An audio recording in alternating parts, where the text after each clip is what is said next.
V začetku maja je GZS izrazila zadržanost ob napovedi Evropske komisije o gospodarski rasti Slovenije in za nekoliko realnejšo ocenila napoved OECD. Slovensko gospodarstvo oživlja hitreje, kot je kazalo jeseni lanskega leta, vendar počasneje kot večina članic Evropske unije. Gospodarska zbornica Slovenije je v zadnjih 3 mesecih v regijah in po panogah opravila anketo o tem, kaj bi lahko podjetja storila za nova delovna mesta, ki bi se lahko odprla na področju turizma, v izvoznem gospodarstvu, na področju najrazličnejših infrastrukturnih investicij in v malem gospodarstvu.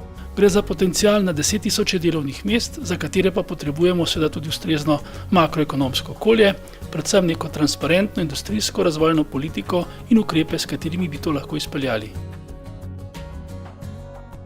Na 8. seji skupščine GZS so člani z ministrom dr. Gregorjem Virantom razpravljali o nujnih strukturnih reformah, razbremenjevanju gospodarstva, racionalizaciji javnega sektorja ter odpravi birokratskih ovir.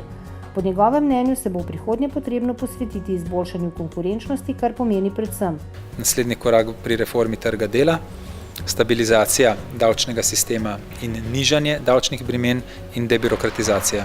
Člani skupščine so podprli čimprejšnje predčasne volitve v državi in sprejeli zbornično letno poročilo za leto 2013.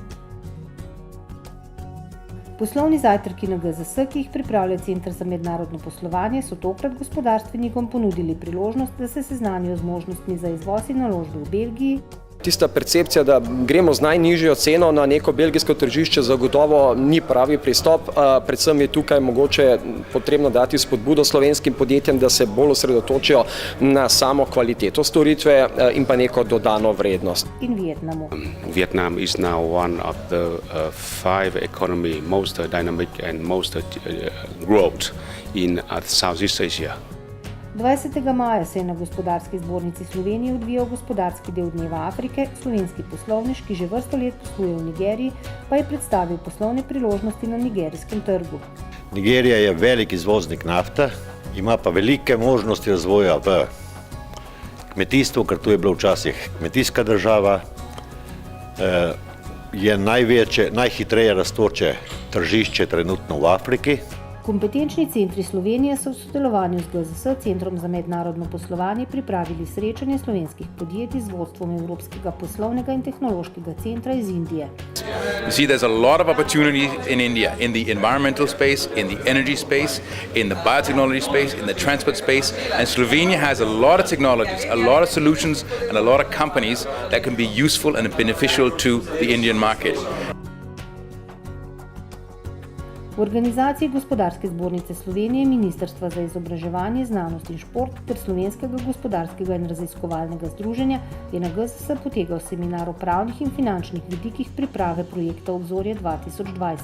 Že v pripravi je pomembno, da razmislimo, kateri stroški sodijo v katero stroškovno kategorijo, jih pravilno načrtujemo, ker to tudi pomeni potem v samem procesu uveljavljanja stroškov, zagovarjanja stroškov napram reviziji in komisiji bistveno lažje delo. Na probleme, ki bi nastali z ukinitvijo subvencij za študentske in dijaške mesečne vozovnice, so na novinarski konferenci spregovorili predstavniki sekcije za javni prevoz potnikov v linijskem in prostem cestnem prometu, ki deluje v okviru Združenja za promet pri GZS, sekcije za promet pri Obrtno-podjetniški zbornici Slovenije, Ljubljanskega potniškega prometa in Slovenskih železnic. Prevozniki ne zahtevamo od države nobenih novih dajatev. Zahtevamo višjih cen, zahtevamo samo to, da realizira sklepe, ki jih je sprejemala v parlamentu.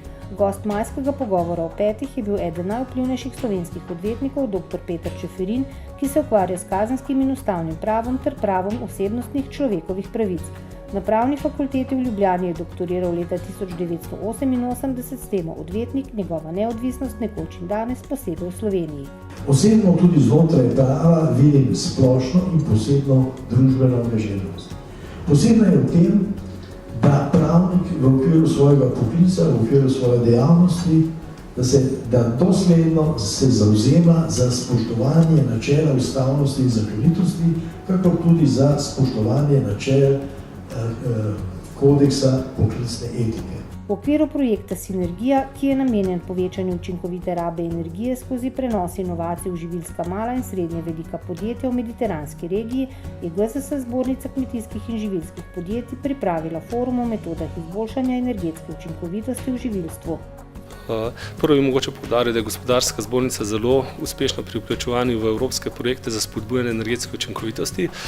Projekt Sinergija je na primer že drugi, pri katerem sodelujemo. Na GZS je potekal sestanek mednarodnega projekta konzorcija VETAL, katerega cilj je opredeliti dodaten izobraževalni program za usposabljanje poklicev, vključenih v izdelavo pohištva za ostarele. Projekt je za slovensko lesarsko panogo zelo zanimiv, saj pokriva veliko tržno nišo. GZS Zbornica v srednje slovenske regije je na gospodarskem razstavišču v Ljubljani podelila priznanje najboljšim inovatorjem v regiji za leto 2013. Zlato priznanje je prejelo 7 inovacij, nadaljnje tekmovanje za najboljše inovacije na nacionalni ravni pa so se uvrstila podjetja Belimet, Litostroj Power in Svetloba. Namen je, da jo kasneje potem tržimo in prodamo na vse naše elektrarne po celem svetu.